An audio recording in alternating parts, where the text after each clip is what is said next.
కొన్ని సామాజిక వర్గాలు వేల సంవత్సరాల పాటు చదువులకు దూరంగా ఉన్న సమాజంలో కొన్ని సామాజిక వర్గాలు, మరి ముఖ్యంగా పేద వర్గాలైన ఎస్సీలు, ఎస్టీలు, బీసీలు, మైనారిటీలు, ఈ నిరుపేద వర్గాలు స్వాతంత్రం తర్వాత కూడా ప్రపంచంతో పోటీ పడలేని చదువును, తమ మీద రుద్దబడిన చదువును వేరే గత్యంతరం లేక చదువుకుంటున్న దుస్థితి మార్చేందుకు మనందరి ప్రభుత్వం గడచిన 3 ఏళ్లుగా దృష్టి సారించి శ్రీకారం చుట్టింది.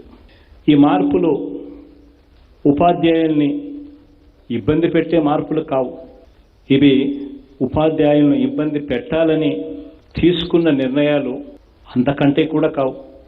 ఇవి ఉపాధ్యాయుల చేతిలో శిల్పాలుగా మారే పిల్లల భవిష్యత్తును మరింత మెరుగుపరిచేందుకు, వారి భవిష్యత్తును దృష్టిలో ఉంచుకుని తీసుకువస్తా ఉన్న మార్పులు. ఈ అట్టడుగున ఉన్న ఈ పేద సామాజిక వర్గాల చరిత్రను పూర్తిగా కూడా మార్చేటువంటి మార్పులు, మరింత అర్థవంతమైన భవిష్యత్ తరాలకు అవసరమైన చదువుల కోసం అడుగులు ముందుకు వేస్తున్న మార్పులు.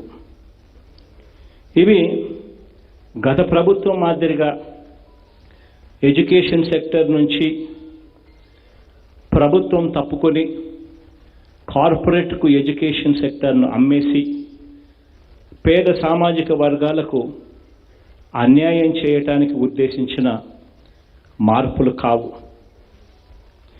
ఇవి పేదరికం, పెద్ద చదువులకు, మంచి చదువులకు పేదరికం అన్నది ఏమాత్రం కూడా అడ్డు రాకూడదు, ప్రతి ఒక్కరికి కూడా అందుబాటులోకి రావాలి అని తీసుకొస్తా ఉన్న మార్పులు.